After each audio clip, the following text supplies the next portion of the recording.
난장이가 쏘아 올린 작은 공. 조세희. 사람들은 아버지를 난장이라고 불렀다. 사람들은 옳게 보았다. 아버지는 난장이었다. 불행하게도 사람들은 아버지를 보는 것 하나만 옳았다. 그 밖의 이것들은 하나도 옳지 않았다. 나는 아버지, 어머니, 영호, 영희, 그리고 나를 포함한 5식구의 모든 것을 걸고 그들이 옳지 않다는 것을 언제나 말할 수 있다. 나의 모든 것이라는 표현에는 5식구의 목숨이 포함되어 있다. 천국에 사는 사람들은 지옥을 생각할 필요가 없다. 그러나 우리 5식구는 지옥에 살면서 천국을 생각했다. 단 하루라도 천국을 생각해 보지 않은 날이 없다. 하루하루의 생활이 지겨웠기 때문이다. 우리의 생활은 전쟁과 같았다. 우리는 그 전쟁에서 날마다 지기만 했다. 그런데도 어머니는 모든 것을 잘 참았다. 그러나 그날 아침 일만은 참기 어려웠던 것 같다. 통장이 이걸 가져왔어요. 내가 말했다. 어머니는 조각마루 끝에 앉아 아침 식사를 하고 있었다. 그게 뭐냐? 철거 개고장이에요. 기어코 왔구나. 어머니가 말했다. 그러니까 집을 헐라는 거지? 우리가 꼭 받아야 할 것 중 하나가 이제 나온 셈이구나. 어머니는 식사를 중단했다. 나는 어머니의 밥상을 내려다보았다. 보리밥에 까만 된장, 그리고 시든 고추 2개와 졸인 감자. 나는 어머니를 위해 철거 개고장을 천천히 읽었다. 낙원구 주택 4441 수신 서울특별시 낙원구 행복동 46번지의 1839 김부리 귀화. 제목 재개발 사업구역 및 고지대 철거 지시.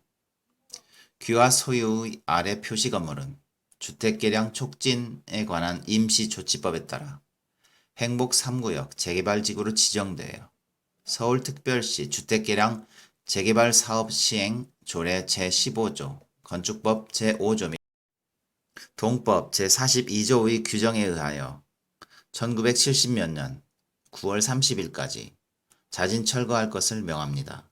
만일 위의 기일까지 자진 철거하지 않을 경우에는 행정대집행법의 정하는 바에 의하여 강제 철거하고 그 비용은 귀하로부터 징수하겠습니다. 철거 대상 건물 표시 서울특별시 낙원구 행복동 46번지의 1839 낙원구청장. 어머니는 조각마루 끝에 앉아 말이 없었다.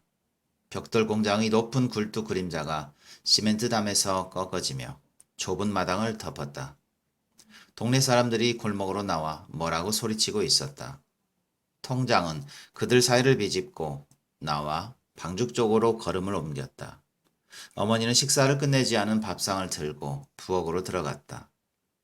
어머니는 2 무릎을 고추 세우고 앉았다. 그리고 손을 들어 부엌 바닥을 한 번 치고 가슴을 한 번 쳤다.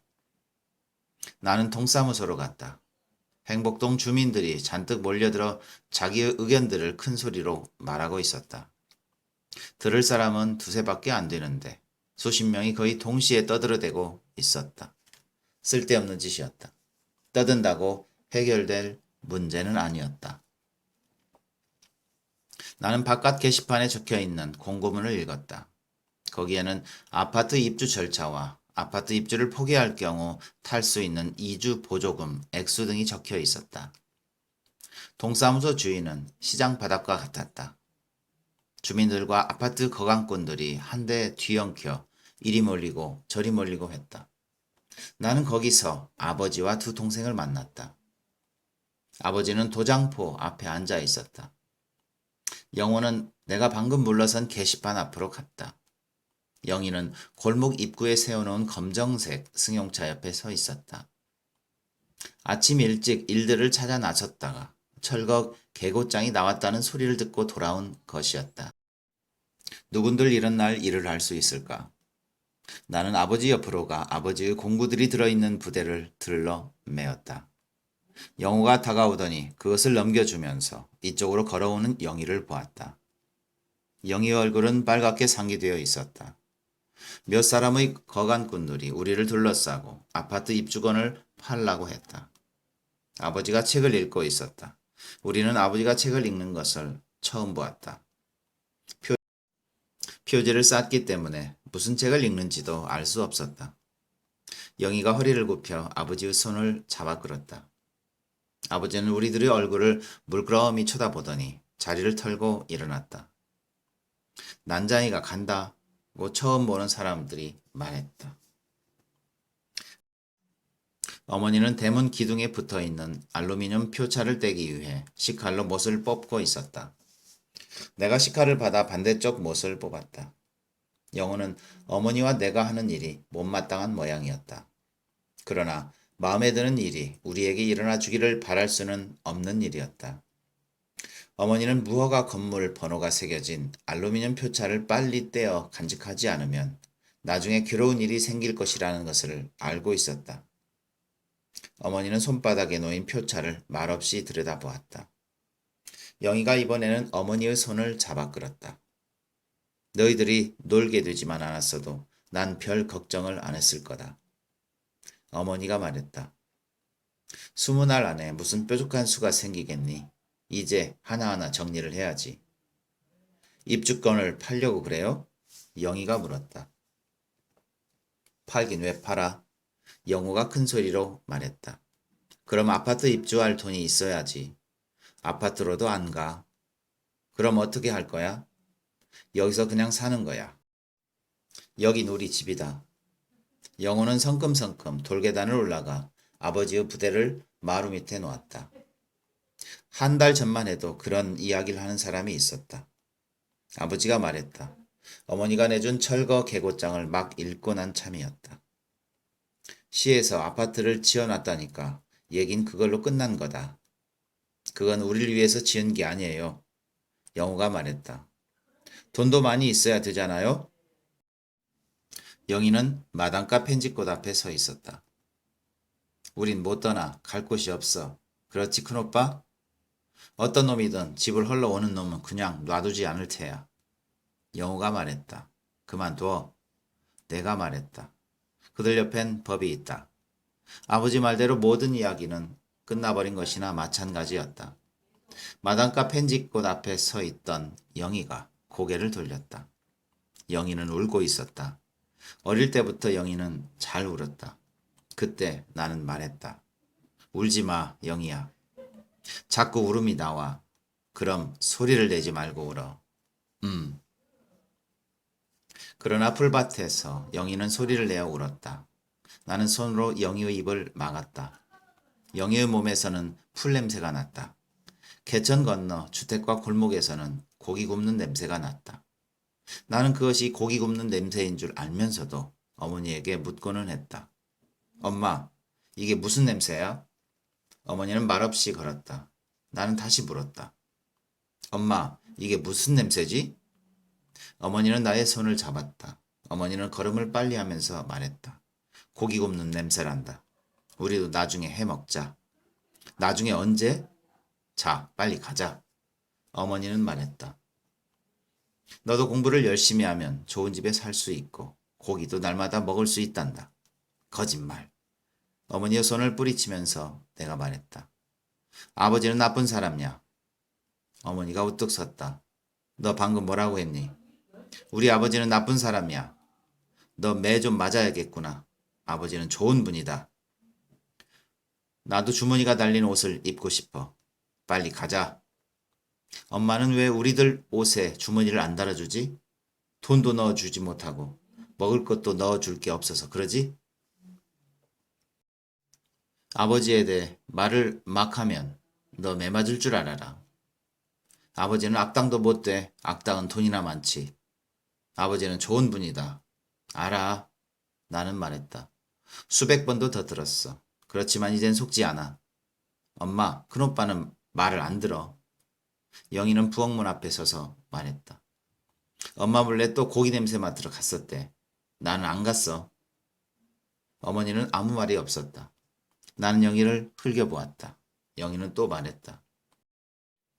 엄마, 큰오빠가 고기 냄새 맡으러 갔었다고 말했더니 때리려고 그래. 영희는 좀처럼 울음을 그치지 못했다. 나는 영희의 입에서 손을 떼었다. 영희를 풀밭으로 끌고 들어간 것이 잘못이었다. 영희를 때려주고 나는 후회했다. 귀여운 영희의 얼굴은 눈물로 젖었다. 우리는 그때 주머니 없는 옷을 입고 있었다. 아버지는 철거 개고장을 마루 끝에 놓고 책을 읽었다. 우리는 아버지에게서 무엇을 바라지는 않았다. 아버지는 그동안 충분히 일했다. 고생도 충분히 했다. 아버지만 고생을 한 것이 아니다.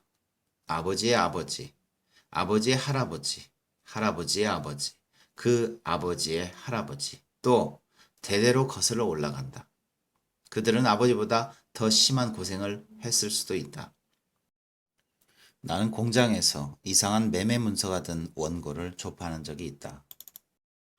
비 김미덕의 한 소생 노금동 경인생 노금동의 양처소생 노 김금희 정묘생 노금동의 양처소생 노덕수 기사생 노금동의 양처소생 노존세 신미생 노금동의 양처소생 노영석 계유생 노김금희의 양처소생 노철수 병술생 노김금희의 양처소생 노금산 술자생.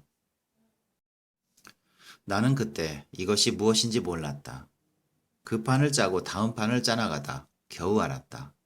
노비 매매 문서의 한 부분이었다. 나는 열흘 동안 같은 책을 조판했다. 그 열흘 동안 나는 아버지와 아무 말도 하지 않았다. 어머니하고도 이야기를 하지 않았다. 나는 어머니의 어머니, 어머니의 할머니, 할머니의 어머니, 그 어머니의 할머니들이 최하층의 천민으로서 무슨 일을 해왔는지 알고 있었다. 어머니라고 달라진 것은 없었다. 마음 편할 날이 없고 몸으로 치러야 하는 노역은 같았다. 우리의 조상은 세습하여 신역을 바쳤다. 우리 조상은 상속, 매매, 기증, 공출의 대상이었다. 어느 날 어머니는 나에게 말했다. 너희들은 엄마를 잘못 두어 이 고생이다. 아버지하고는 상관이 없단다. 어머니는 장남인 나에게만 말했다. 외할머니에게 들은 말을 나에게 전한 것이다. 천년을 두고 우리의 조상은 자손들에게 이 말을 남겼다. 그러나 나는 알고 있었다. 아버지도 시종의 자식이었다. 할아버지의 아버지 때 노비제는 사라졌다. 증조부 내외부는 아무것도 몰랐다.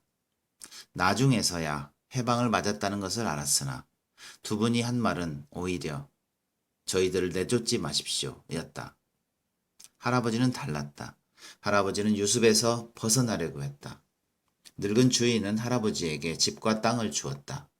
그러나 쓸데없는 일이었다. 모르는 면에서는 할아버지와 증조부나 같았다. 증조부 때까지는 선조들이 살아온 경험이 도움이 되었으나 할아버지 때에는 그것이 도움을 주지 못했다. 할아버지에게는 어떤 교육도 없었고 경험도 없었다. 할아버지는 집과 땅을 잃었다. 할아버지도 난장이었어? 언젠가 영호가 물었다. 나는 영호의 머리를 쥐어박았다. 좀 큰 영호는 말했다. 왜 지난 일들을 쉬쉬하는 거야? 변한 것이 없는데 우습지도 않아? 나는 가만히 있었다. 영희는 손수건을 꺼내 두 눈에 대었다 떼었다. 아버지는 계속 책을 읽었다. 어머니는 뒷집 명희 어머니와 이야기하고 있었다. 얼마에 파셨어요? 17만 원 받았어요. 그럼 시에서 주겠다는 이주 보조금보다 얼마 더 받은 셈이죠? 2만 원 더 받았어요. 영희네도 어차피 아파트로 못 갈 것 아니에요? 무슨 돈이 있다고.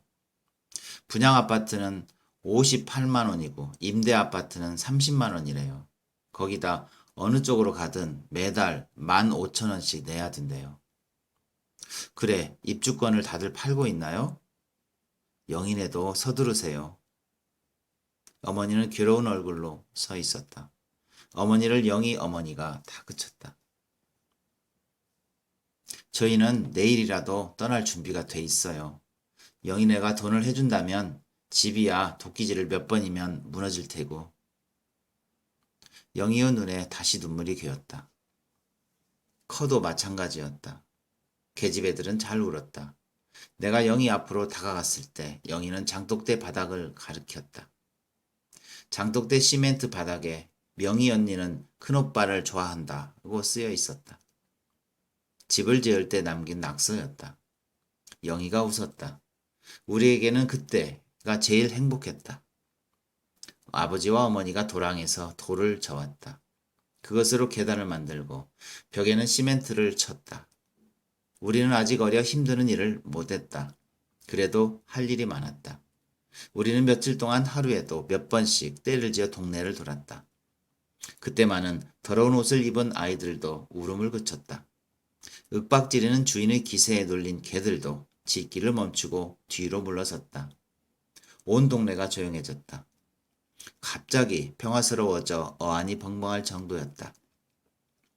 나는 우리 동네에서 풍기는 냄새가 창피했다. 그들은 아버지에게 허리 굽혀 인사했다. 그들과 악수할 때 아버지는 발 뒤꿈치를 들었다. 아버지가 어떤 자세를 취했건 상관이 없었다. 난장이 아버지가 우리들에게는 거인처럼 보였다. 너 봤지? 내가 물었다. 영호가 고개를 끄덕였다. 나도 봤어. 영희가 말했다. 그때 아버지에게 허리를 굽혀 인사한 사람은 개천에 다리를 놓고 도로를 포장하고 우리 동네 건물을 양성화시켜 주겠다고 말했다. 우리는 어른들을 따라 크게 손뼉을 쳤다. 다음 사람은 먼저 사람이 다리를 놓고 도로를 포장하겠다고 하니 구청장으로 보내고 자기는 이러이러한 나란 일을 하겠으니 그 일을 하게 해달라고 말했다. 어른들은 또 손뼉을 쳤다. 우리도 따라 쳤다. 커서까지 나는 그때 일을 종종 생각하고는 했다. 두 사람의 인상은 아주 진하게 나의 머릿속에 남았다. 나는 그들을 증오했다. 그들은 거짓말쟁이였다. 그들은 엉뚱하게도 계획을 내세웠다. 그러나 우리에게 필요한 것은 계획이 아니었다. 많은 사람들이 이미 많은 계획을 내놓았다. 그런데도 달라진 것은 없었다. 서로 무엇을 이룬다고 해도 그것은 우리와는 상관이 없는 것이었을 것이다. 우리가 필요로 한 것은 우리의 고통을 알아주고 그 고통을 함께 져줄 사람이었다. 그런 사람이 또 있겠니? 어머니가 말했다. 누구 말씀이세요? 영우가 물었다. 명희 엄마 말이다. 얼마나 고마우냐. 15만 원을 대줘 건너방 전셋돈을 빼줬잖니. 영희 엄마. 명희 어머니는 담 너머에서 말했다. 섭섭하게 생각하지 말아요. 그럼요. 어머니가 말했다. 어떻게든 해드릴 테니 걱정 마세요. 그 돈이 보통 돈이요. 알고 있어요. 명희 생각을 하면 가슴이 메어져요. 나도 마찬가지였다. 명희 언니. 영희가 소리쳐 불렀었다. 놀러와. 우리 집에 놀러와. 새 집이라 좋지? 응. 내가 장독대에 써놓은 거 지우지 않으면 너희 집에 놀러 가지 않을 거야. 지울 수가 없어. 왜? 세면이 굳어져서 못 지워. 그럼 난 안 가. 영희는 몹시 실망하는 눈치였다. 그러나 나는 명희를 만났다. 방죽 오른쪽은 숲이었다. 거기 앉아 있으면 숲 사이로 인쇄 공장의 불빛이 보였다. 그곳 공원들은 밤중에도 일을 했다.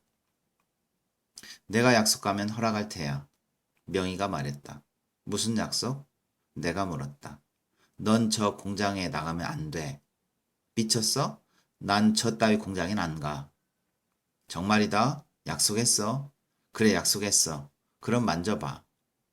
명희는 나에게 가슴을 맡겼다. 아주 작은 가슴이었다. 내가 처음이야. 명희가 말했다. 내 가슴을 만져본 사람은 너밖에 없어.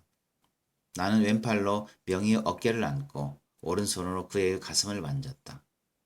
동구스름한 가슴이 따뜻했다. 아무에게도 말하면 안 돼.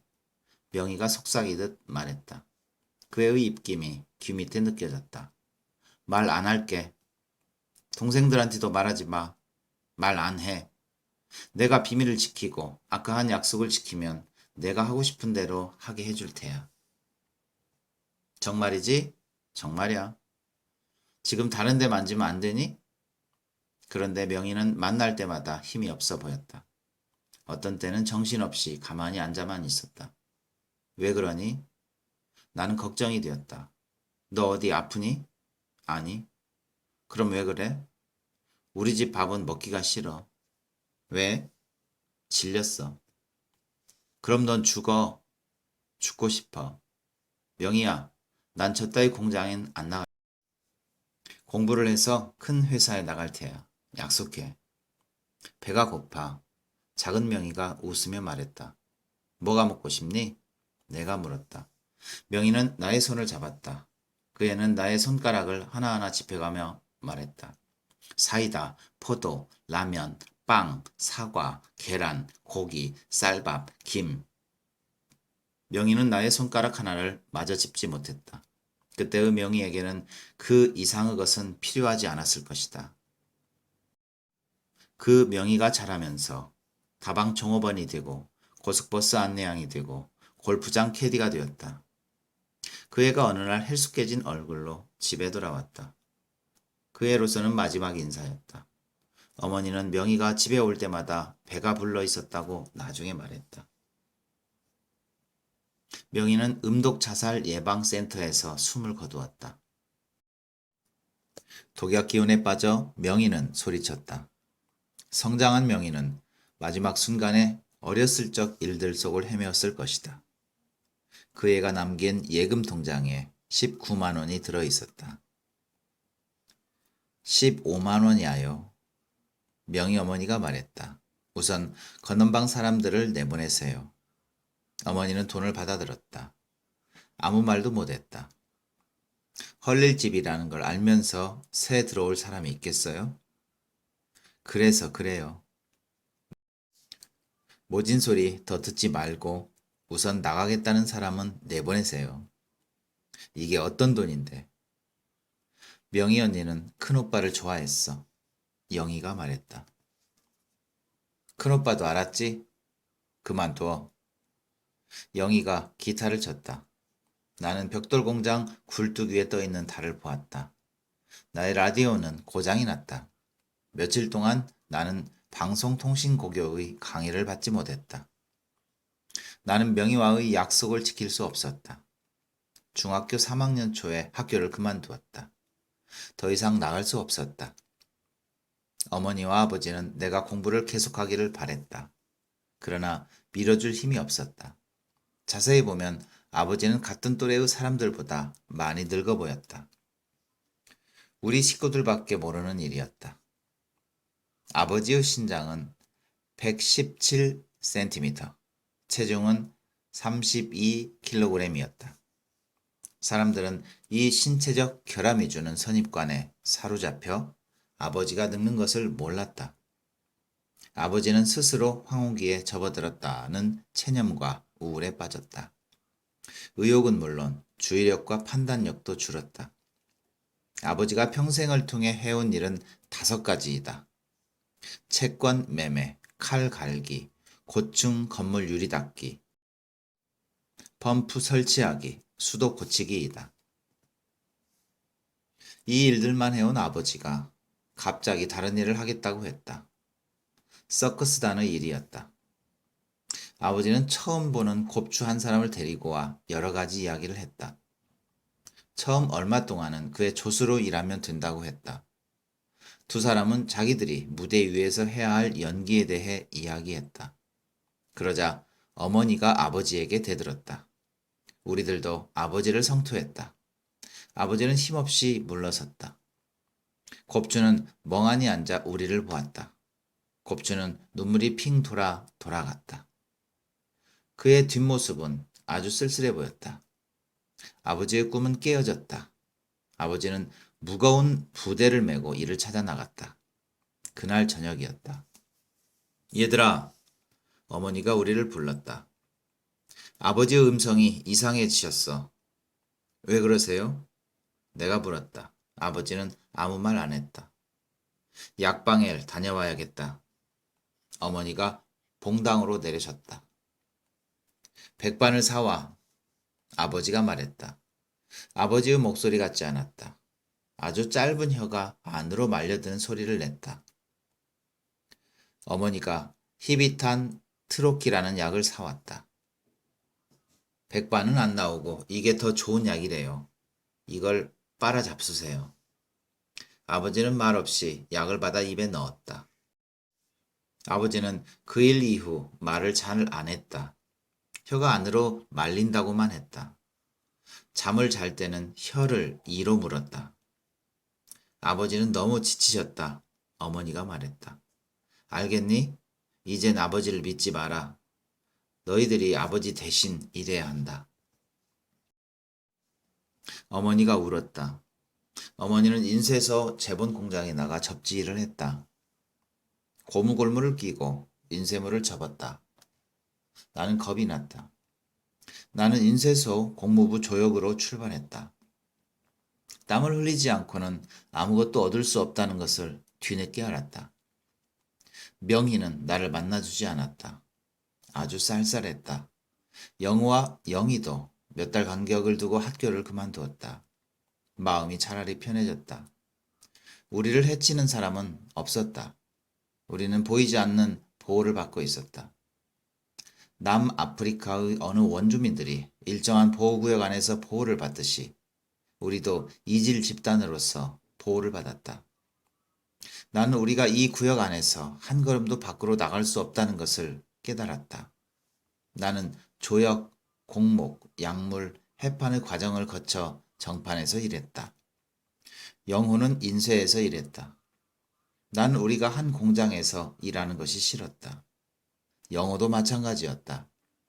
그래서 영호는 먼저 철공소 조소로 들어가 잔심부름을 했다. 가구 공장에서도 일했다. 그 공장에서 일하는 영호를 보았다. 뽀얀 톱밥 먼지와 소음 속에 서 있는 작은 영호를 보고 나는 그만두라고 했다. 인쇄 공장의 소음도 무서운 것이었으나 그곳에는 톱밥 먼지가 없었다. 우리는 죽어라 하고 일했다.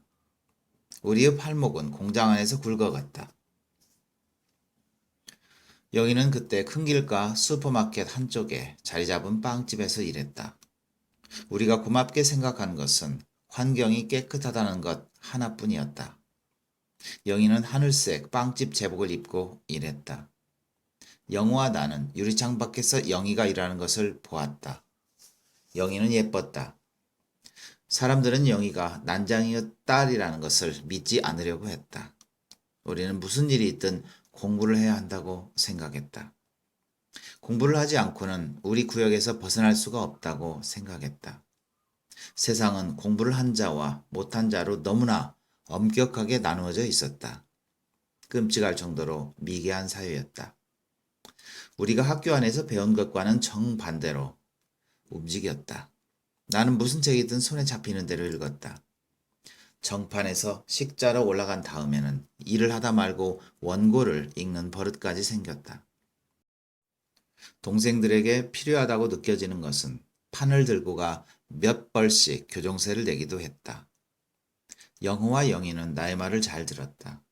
내가 가져다 준 교정쇠를 동생들은 열심히 읽었다. 실제로 우리가 이 노력으로 잃은 것은 하나도 없었다. 나는 고입 검정고시를 거쳐 방송통신고교에 입학했다.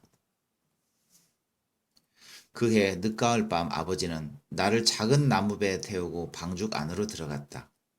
아버지는 말없이 노만 저었다. 돌아와요. 영희가 마당에서 소리쳤다. 그 배 위험해요. 그러나 아버지는 방죽 가운데로 한가운데로 노를 저어갔다. 손을 흔드는 영희의 모습이 희미하게 떠올랐다. 나는 방죽의 물이 별빛을 받아 반짝이는 것을 보았다. 배 안으로 물이 스며들고 있었다. 우리는 언덕 위에 교회를 지을 때 나무 널판지를 훔쳐왔다. 영우와 나는 한밤중에 깨어 널판지를 훔쳐왔다. 영희는 잠자리에 들기 전에 철조망 안으로 들어가 널판지를 훔쳐왔다. 교회 건물은 말짱했다. 그런데 우리 배는 망가져 물이 스며들었다. 영희는 아버지를 걱정했다. 나는 수영을 할 줄 알았다. 아버지는 방죽 한가운데서 노를 세웠다. 스며든 물이 우리의 발목을 넘어 찼다. 나는 신발을 벗어서 물을 퍼냈다. 아버지가 내 신발을 빼앗았다. 아버지는 웃고 있었다. 영수야, 아버지가 말했다. 어제 왔던 곱추 아저씨 생각나니? 언제요? 어제. 나는 다른 신발을 벗어서 또 물을 퍼냈다. 아버지가 다시 내 손을 막았다. 전 모르겠어요. 내가 말했다. 모르는 척해도 쓸데없어. 난 다 안다. 뭘 아신단 말씀이에요? 어제가 아니라 이미 3년 반 전의 일이었다. 생전 처음 보는 꼽주였다. 그런데 아버지는 말했다. 그 아저씨와 전에도 일을 했었어. 아주 큰 바퀴를 탔단다. 아버지, 무슨 말씀을 하시는 거예요? 그런 일이 언제 있었어요? 너는 장남이야. 장남이 내가 믿지 않으니까 두 동생도 믿질 않아. 어머니도 모르시는 일이야요? 얘야, 아버지가 말했다. 너만은 알고 있어야 한다. 너희 어머니는 병이야. 어제 왔던 곱수 아저씨가 또 올 거다. 나를 막지 마. 다른 일은 이제 힘이 들어 못하겠다. 너는 내가 언제까지나 수도 파이프를 갈아 잇고 펌프 머리를 들어 달 수 있을 거라고 믿니? 높은 건물에서 줄을 타고 내려오는 일도 할 수가 없어. 이젠 안 돼. 아버지는 일을 안 하셔도 돼요. 저희들이 일을 하잖아요.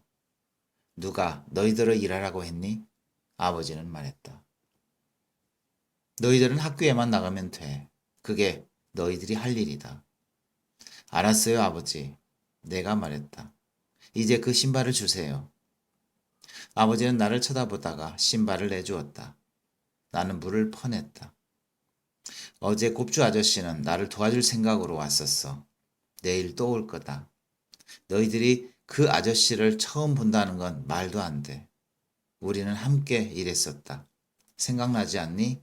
아예 힘으로 나를 윽박지를 생각은 하지 마라. 그 아저씨가 왔던 게 언제라고요? 어제.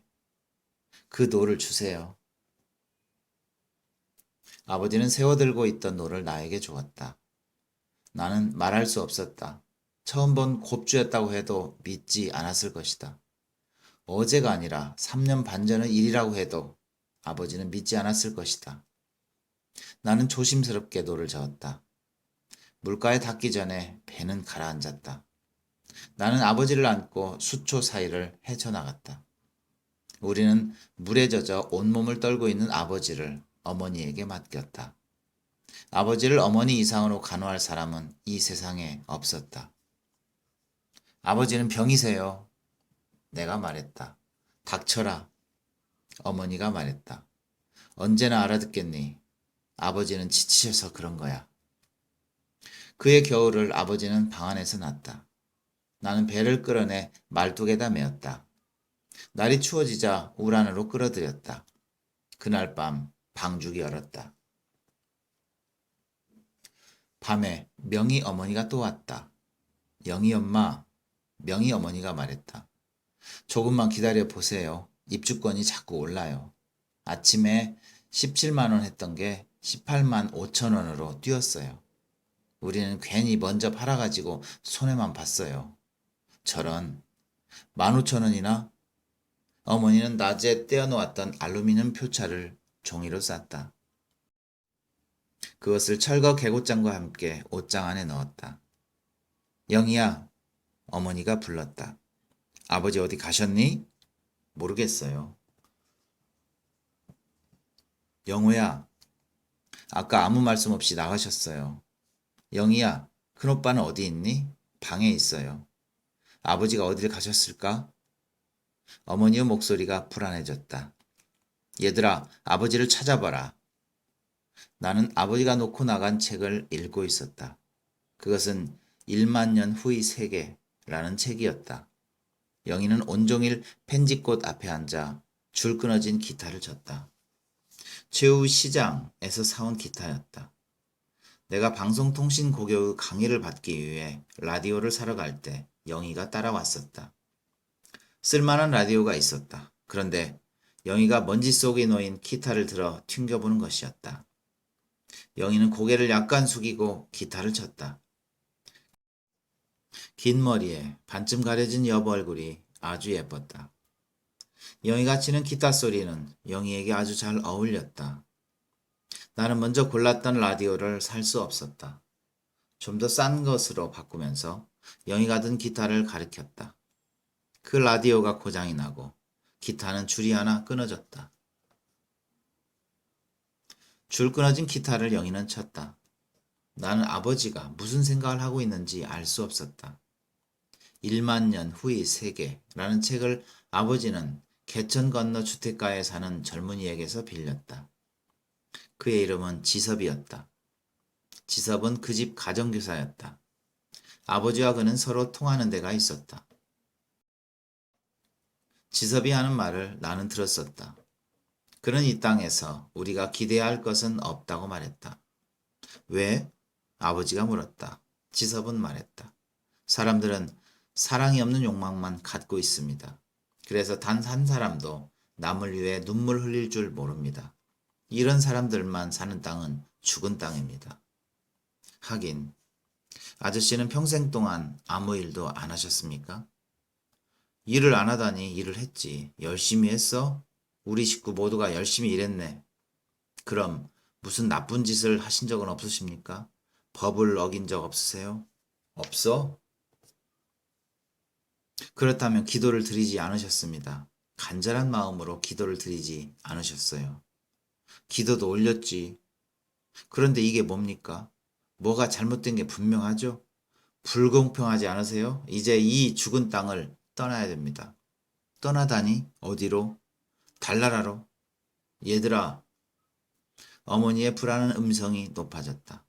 나는 책장을 덮고 밖으로 뛰어나갔다. 영호와 영희는 엉뚱한 곳을 찾아 헤매고 있었다. 나는 방춧가루 나가 곧장 하늘을 쳐다보았다. 벽돌 공장의 높은 굴뚝이 눈앞으로 다가왔다. 그 맨 꼭대기에 아버지가 서 있었다. 바로 한 걸음 정도 앞에 달이 걸려 있었다. 아버지는 피뢰침을 잡고 발을 앞으로 내밀었다. 그 자세로 아버지는 종이 비행기를 날렸다. 나는 방죽과 풀숲에 엎드려 있었다.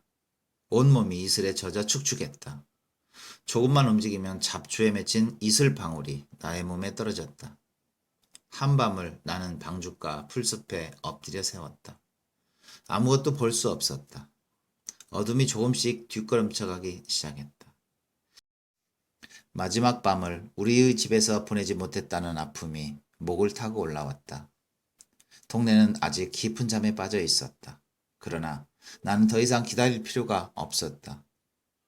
비행 접시를 타고 온 외계인들이 영희를 태워갔다는 소문은 터무니없는 것이었다. 나는 처음부터 그 소문을 믿지 않았다.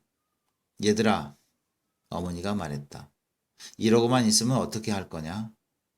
찾아봐도 없는 걸 어떻게 해요? 내가 말했다. 나는 헐려버린 이발관집 공터에서 주정뱅이를 만났다.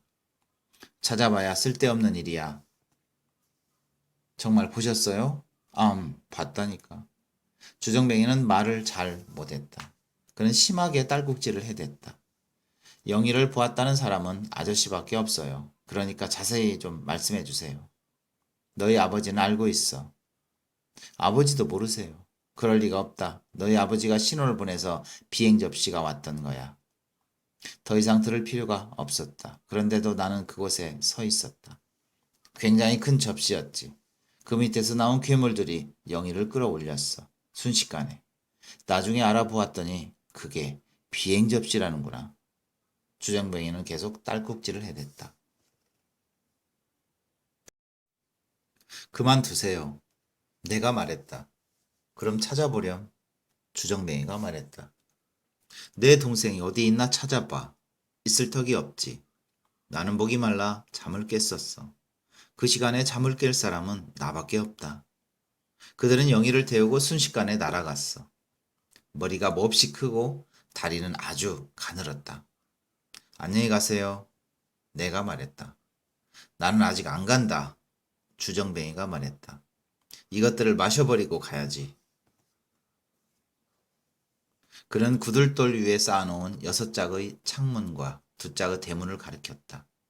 그는 전날 지붕에서 걷어내린 기왓장과 펌프머리 그리고 장독 2개를 팔아 모두 마셔버렸다.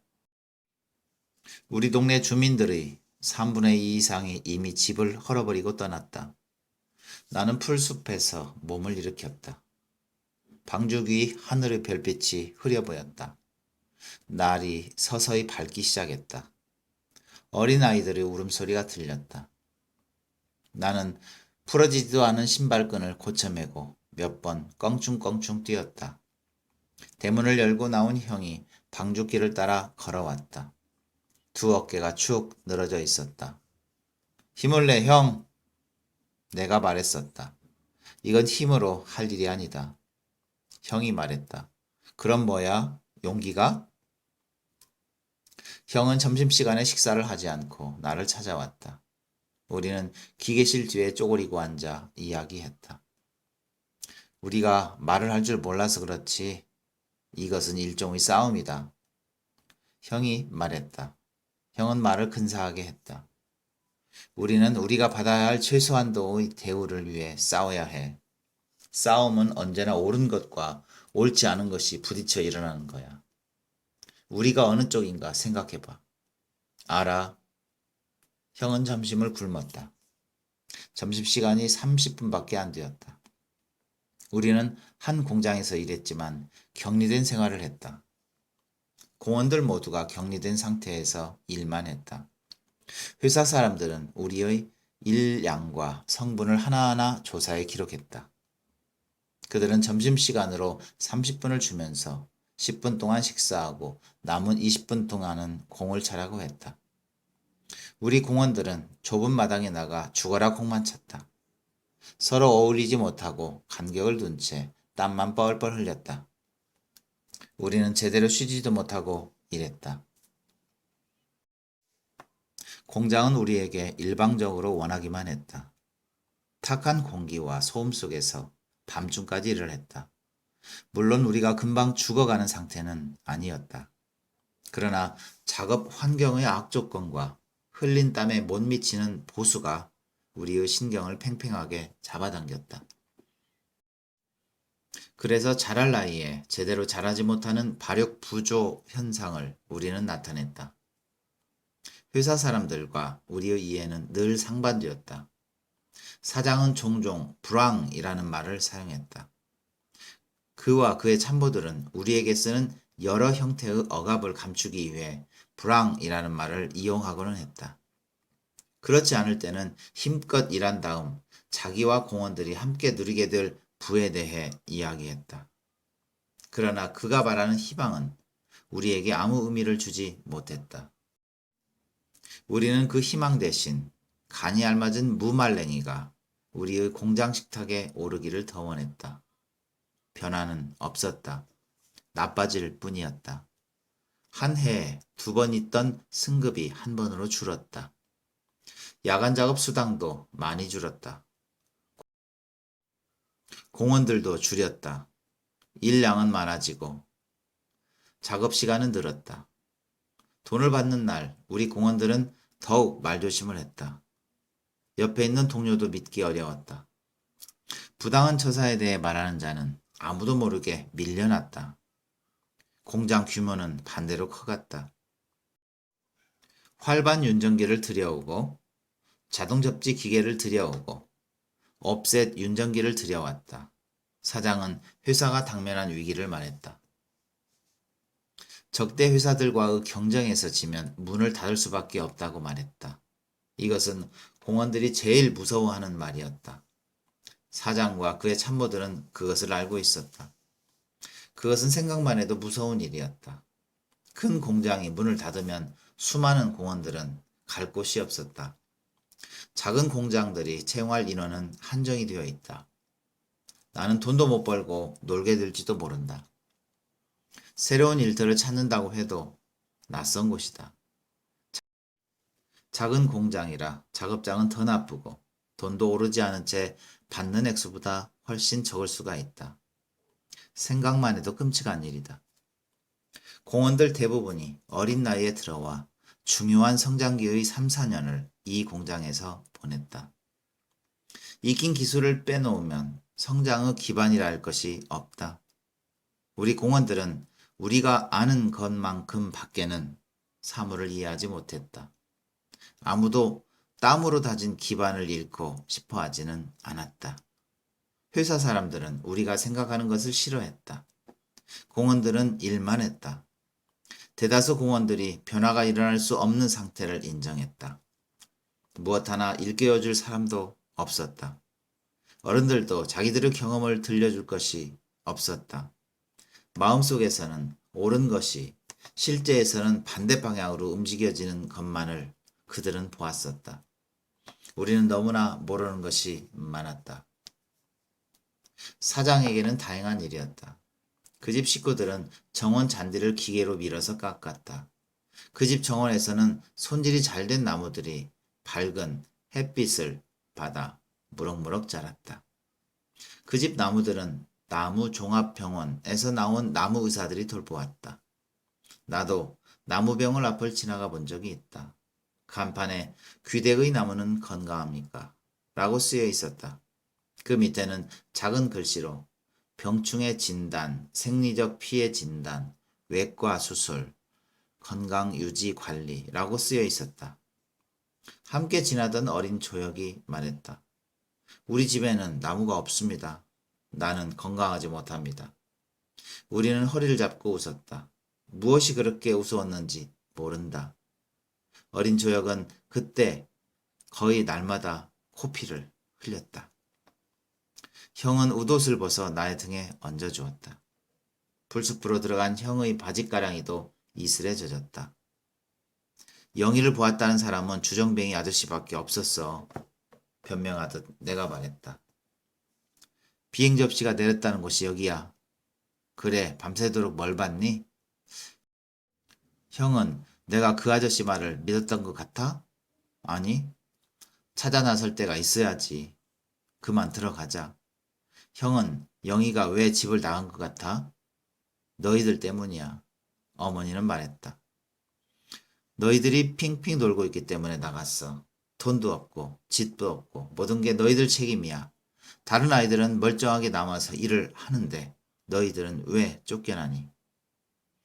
어딜 가면 꼭 말을 하고 나갔었잖아. 나는 영희가 집을 나간 이유를 알 수가 없어. 참을 수가 없었겠지. 형이 말했다. 형은 괴로운 표정을 지었다. 형은 언제나 나보다 생각이 깊었다. 아는 것도 많았다. 학교를 그만두자 더 많은 책을 읽었다. 아버지가 난쟁이만 아니었다면 형은 학자가 될 사람이었다. 형은 틈만 있으면 책을 읽었다. 나는 형을 위해 기계에서 돌아 나오는 인쇄물을 저보다 주고는 했다. 아주 어려운 것도 형은 참고 읽었다.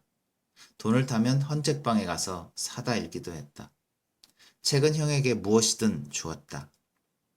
형은 고민하는 사나이의 표정을 종종 지어 보이기는 했다. 내가 이해할 수 없는 것들을 공책에 옮겨 적기도 했다. 형의 공책에는 다음과 같은 것들도 적혀 있었다.